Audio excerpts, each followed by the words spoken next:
الشيطان الرجيم. بسم الله الرحمن الرحيم.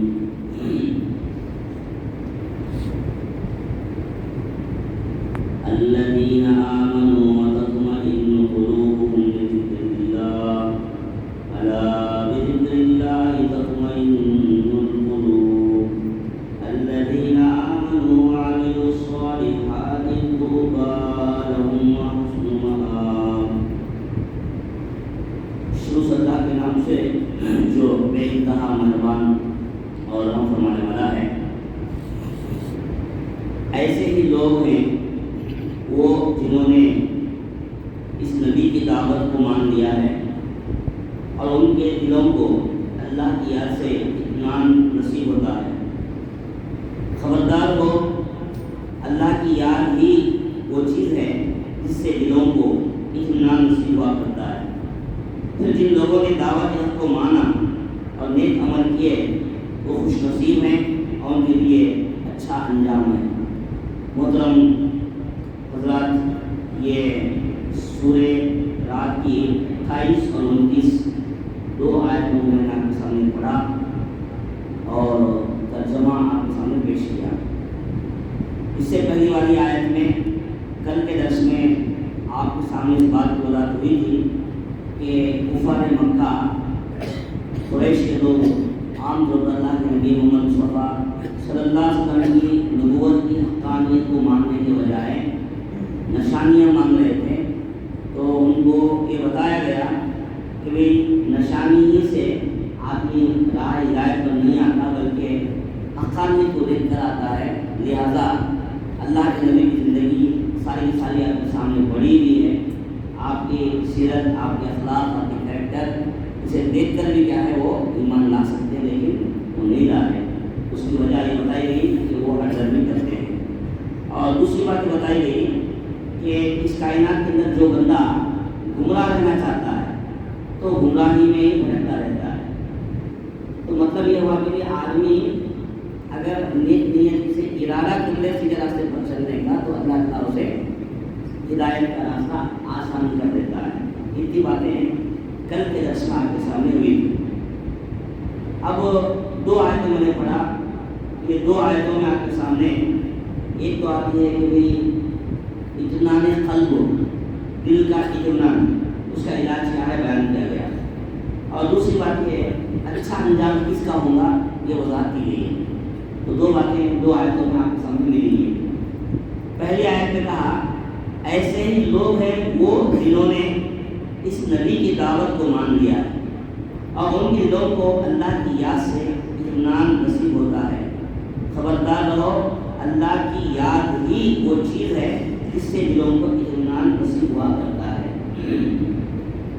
اس آیت سے یہ بات معلوم ہوئی کہ جو لوگ اس دنیا کی اس سے پہلی والی آیتوں میں باتیں آئی تھیں کہ جو لوگ اس دنیا کے اندر یعنی نماز پڑھتے ہیں اور اللہ کے راہ میں اللہ کے رزق سے علانیہ اور پوشیدہ خرچہ کرتے ہیں، آخرت پر ایمان رکھتے ہیں اور اپنے رب کے حکم کے مطابق روابط کو قائم رکھتے ہیں اور اللہ کے سامنے کھڑے ہو کر حساب دینے کے معاملے میں وہ اللہ سے خوف کھاتے ہیں.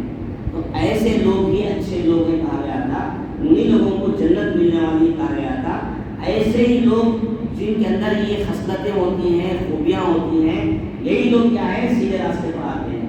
تو یہی لوگ اللہ کے نبی پر ایمان لائے. فرماتے ہیں ایسے ہی لوگ ہیں وہ جنہوں نے اس نبی کی دعوت کو مان لیا. یعنی صحابہ کرام کے زمانے، اس زمانے میں جو آج سے 1400 سال پہلے اللہ کے نبی آئے، نبوت کا دعویٰ کیا، آپ کے سامنے آپ کے پاس اللہ کے فرشتے اتر کر آپ کو وحی اتار رہے تھے، وہ پیغام کو لوگوں کے سامنے پیش کیا. تو اس وقت ہر قسم کے لوگ تھے. تو ہر قسم کے لوگ تھے تو سب لوگوں سے فائدہ نہیں تھا بلکہ وہی لوگ فائدہ ہوتا ہے جن کے اندر جن کی سرشت میں اچھائی تھی، جو لوگ اچھے تھے، واقعی جن لوگوں کے اندر کیا طلب تھی کہ حق کیا ہے سچ کیا ہے جاننے کا، وہی لوگ کیا ہے یہ ایمان لائے. اور دوسری بات بتاتے ہیں ان کے دلوں کو اللہ کی یاد سے اطمینان نصیب ہوتا ہے. دیکھیے یہ لوگ کیسے ہوتے ہیں، ان کی خوبی بتا رہی ہے. ان کے سامنے جب اللہ کی یاد، اللہ کا ذکر کیا جاتا ہے یا جب وہ اللہ کو یاد کرتے ہیں ذکر اللہ کرتے ہیں تو اللہ تعالیٰ ان کے دلوں کو کیا بولتے ہیں سکون نصیب کرتا ہے، ان کو سکون ملتا ہے. تو ظاہر بات ہے آج کے زمانے میں آپ دیکھتے ہیں کہ آدمی سکون حاصل کرنے کے واسطے کیا کیا نہیں کرتا ہوں، نیند نہیں آتی، آدمی کیا ہے گولیاں کھا کر سو جاتا ہے، نیند کی گولیاں. اور آدمی کو سکون نہیں ملا تو کہا کہ جنگل میں جا کے بیٹھ جاتا ہوں، ماں باپ کو چھوڑ دیتا، بیوی بچوں کو چھوڑ دیتا، مارکیٹ کے لوگوں سے کوئی تعلق نہیں، بس ختم، اکیلا پریشان رہتا، سمجھتا کہ مجھے سکون ملنا. یہ بھی ایک طریقہ لوگ اپنا رہے ہیں. اور آج کل تو آپ دیکھ رہے ہیں کہ ہمارے پاس الگ الگ مذہب کے لوگ رہتے ہیں، یوگا کا نام سے تعلیم سکھائی جاتی ہے. اس کے ذریعے کیا ہوتا ہے کہ بھائی یہ کریں گے تو آپ کو بیماریاں دور ہوں گی، دل کو راحت ملے گی، سکون ملے گا، بڑا باتیں آپ کے سامنے آ رہی ہیں. لیکن اللہ کے نبی صلی اللہ علیہ وسلم کے ذریعے آئی ہوئی اس کتاب کے اندر، اللہ تعالیٰ کی اس کتاب کے اندر یہ علاج بتایا جا رہا ہے کہ آپ کو دلوں کو سکون ملنا، زندگی میں راحت ملنا، پریشان نہیں ہونا، وہ اللہ کی یاد، اللہ کی یاد ہی میں آپ کی بھلائی ہے، یعنی سکون آپ کو ملنے والا ہے. تو یہ لوگ جو ایمان لائے تھے نبی کے اوپر، ان کو کیا نصیب ہوا، کس سے؟ اللہ کی یاد سے کیا ہے سکون نصیب ہوا. خبردار رہو، اللہ کی یاد ہی وہ چیز ہے جس سے دلوں کو اطمینان نصیب ہوتا ہے. کہا یعنی اللہ بذکر اللہ تطمئن القلوب، یعنی اللہ کے ذکر سے ہی دلوں کو راحت ملتی ہے. یعنی فارمولہ بتا دیا گیا آپ کو. یہ فارمولہ یہ ہے، یہ نسخہ ہے کہ اسے اپناؤ، اسے پابندی کرو تو انشاءاللہ زندگی میں پار ہو جاتا ہے. اس کے لیے کیا بتایا؟ زندگی میں آپ کے دلوں کو راحت ہونا ہے تو اللہ کا ذکر. تو اللہ کا ذکر مطلب کیا ہوگا؟ اللہ کو یاد کرنا. دیکھیے اللہ کو یاد کرنے کے کئی طریقے ہوتے ہیں ہمارے پاس. نماز پڑھنا بھی اللہ کا ذکر ہے. ویسے ہی اللہ کو یہ رضامندی کے واسطے کوئی اچھا کام کرے تو وہ بھی اللہ کا ذکر ہے. اس سے بھی کئی آسان طریقے اللہ کے نے ہم کو سکھائے.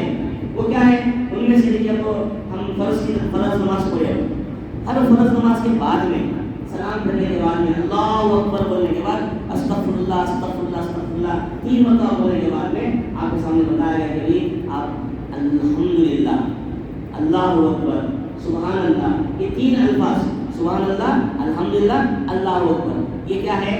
یہ تقریباً آپ کے سامنے کیا ہے 33 مرتبہ آپ کیا ہے بولتے جائیں. یہ بھی ذکر ایک طریقہ. یہ ذکر کیا ہے؟ ناچ کرنا تو کیا نہیں ہے. آپ چلتے پھرتے بازار میں پھر رہے ہیں، آپ کے مارکیٹ میں آپ ہیں، آپ کے دکان میں آپ ہیں، آپ کے کھیت میں ہیں، آپ کے گھر میں کہیں بھی ہے، تو بس آپ ہے نا اللہ کا ذکر کرتے رہیے. تو جس کی زبان اللہ کے ذکر سے کیا ہوتے کر رہی ہے اس کی زندگی میں اللہ تعالیٰ کنٹینیو اس کو راحت اور سکون دیتا رہے گا. یہ پیغام یہاں پر دیا جا رہا ہے. اس کے علاوہ بھی دیکھتے ہیں صبح اٹھنے کی دعا سکھائی گئی. آپ کو کیا ہے اٹھنے میں اجالا ہوا، کیا ہوتے ہیں روشنی آ گئی تو صبح کی دعا پڑھنے سکھایا گیا. اشراق کا ٹائم آیا تو سورج تھوڑا اوپر آیا تو تب بھی دعا پڑھنے بتائی گئی. پھر ایسے طرح سے دن بھر آپ ایک ایک کام کی ایک ایک دعا اللہ کے نبی کو سکھائے. یہاں تک کہ آپ اپنے خزائے حاجت کے واسطے جا رہے، باتھ روم کو جا رہے یا پھر ٹوائلٹ روم کو جا رہے، تو جاتے اسٹیپ پہ کیسا جانا، آتے اسٹیپ پہ کیسا آنا، جاتے اسٹیپ پہ کیا دعا پڑھنا، آتے ہو کیا دعا پڑھنا، یہ بھی ہم کو اللہ کے نبی سکھائے. تو ایسے نبی رحمت ہمارے لیے زندگی کے ہر مرحلے میں ایک ایک دعا ہم کو بتائے کہ ان پڑھے ان دعاؤں کا اہتمام کریں گے تو اللہ تعالیٰ آپ کی حفاظت کرے گا. فرشتے حفاظت کے فرشتوں کو اپنے ساتھ لگائے گا، یہ فائدہ آپ کو ہوگا. وہی بتاتے ہیں اللہ کی یاد ہی وہ چیز ہے جس سے دلوں کو اطمینان نصیب ہوا کرتا ہے. اللہ کی یاد اگر تازہ کریں گے آپ تو انشاءاللہ اپنے نفس کیا بولتے ہیں قلب کو کیا ہے انشاءاللہ وہ سکون اور اطمینان آپ کو ملے گا. اب آئیے دوسرے ہے، پھر جن لوگوں نے دعوت حق کو مانا اور نیک عمل کیے وہ خوش نصیب ہیں اور ان کے لیے اچھا انجام ہے. اب دیکھیے دنیا میں ہم دیکھتے ہیں کوئی مالدار ہے، کوئی غریب ہے، کوئی درمیانی لیول کا آدمی ہے، اور عمل کے معاملے میں بھی کوئی کبھی کبھار پابندی کرتا ہے، کوئی بہت پابندی کرتا ہے، اور کوئی پابندی کرتاش نہیں ہے یعنی عبادت کے معاملے میں. اب یہ تمام لوگوں میں کون اچھا انجام، کس کا رزلٹ اچھا آنے والا ہے، سوال پیدا ہوتا ہے. تو اس کے بارے میں یہاں بتایا جا رہا ہے کہ جو بندہ جو لوگ دعوت حق کو مانا، دعوت حق کو مانا مطلب کیا ہوا؟ اللہ کے نبی جو پیغام لا کر دیے، اللہ ایک ہے اور اللہ کے نبی اللہ کے رسول ہے، اور ساتھ میں آخرت آنے والی ہے، وہاں آپ کے اچھے برے کا حساب کتاب کیا جائے گا، انجام کو دیا جائے گا. وہاں جو کامیاب ہوا وہ کیا ہے؟ سب سے بڑی کامیاب. یعنی جو بندہ جہنم سے بچا لیا گیا، جنت میں داخل کیا گیا، تو اس سے بڑی کامیابی کسی کی نہیں ہے. تو ایسا کہ ہمیں بتایا جاتا ہے جو بندہ دین حق کو مان لیا اور زندگی میں ایمان لانے کے بعد خاموش نہیں بیٹھا ہوں، اب میں ایمان لا لیا، میں مومن ہوں، میں بس اپنی جگہ بیٹھتا ہوں، نہیں، بلکہ حرکت میں برکت. آپ حرکت کرو مطلب کہ عمل کرو کہا گیا، یعنی عمل کرو. آپ جب ایمان لائے تو اس کے مطابق عمل کرو. عمل کرنے کی صورت میں کیا ہوگا؟ اللہ تعالیٰ ان کے انجام کو اچھا بنائے گا. ایمان لانے کے بعد ہاتھ پر ہاتھ دھرے بیٹھنا نہیں ہے بلکہ عمل کرنا ہے. اسی بات کو اگر ہم اور آسان انداز میں دیکھتے ہیں تو پارے امہ کے آخری صورتوں میں والعصر ان الانسان لفی خسر الا الذین آمنوا وعملوا الصالحات وتواصوا بالحق وتواصوا بالصبر میں کہا گیا. یعنی ان چار دوسرے بتائے کہ کوئی بندہ زندگی کٹ رہی ہے، دن بدن ہم موت کے قریب خبر کے قریب جا رہے ہیں تو زندگی ختم ہوتے جا رہی ہے. یہ نقصان ہے ہمارے زمانے کی قسم بتاتے، زمانے کی قسم یقیناً انسان زندگی گھاٹے میں ہے. اب اس گھاٹے سے اس نقصان سے کوئی بچنا چاہتا ہے، وہی لوگ سوائے ان لوگوں کے جو ایمان لانے والے ہیں. الا الذین آمنوا، ایمان لانے والے وعملوا الصالحات، نیک اعمال، نیک کام، اچھے کام کرنے والے ہیں. اور اتنا ہی کرتے ہو لوگ، یہ کرنے کے بعد میں جو لوگ اس دین کو نہیں مانتے، اس پیغام کو نہیں مانتے، اس کام کو نہیں مانتے، ان کے سامنے پیغام کو پیش کرتے اور ان کو تعلیم دیتے. اب ان کی تعلیم کو دعوت دیتے وقت، دین کا کام کرتے وقت، پیغام دیتے وقت جو مصیبتیں، جو پریشانیاں آتے اس میں ایک دوسرے کو صبر کی ترغیب کرتے، خود بھی کرتے، دوسروں کو بھی صبر کرنے کی تعلیم دیتے. تو ایسے چار اعمال جو اپنائیں گے وہ لوگ زندگی کے نقصان سے بچ جائیں گے. یہ پیغام وہاں پر ملا. تو اسی اللہ سے یہاں پر جو بات ملتی ہے، آپ اللہ کو یاد کرتے رہیں گے، اللہ کے ذکر کو تازہ کریں گے تو انشاءاللہ زندگی میں کیا سکون اور راحت ملے گا. اور ساتھ میں ایمان لانے کے بعد نیک عمل کریں گے تو انشاءاللہ کیا ہے انجام بھی اچھا ہوگا. تو اللہ سے دعا ہے کہ اللہ تعالیٰ مجھے اور آپ کو ان دونوں آیتوں کو اور بھی مزید اچھی طرح سے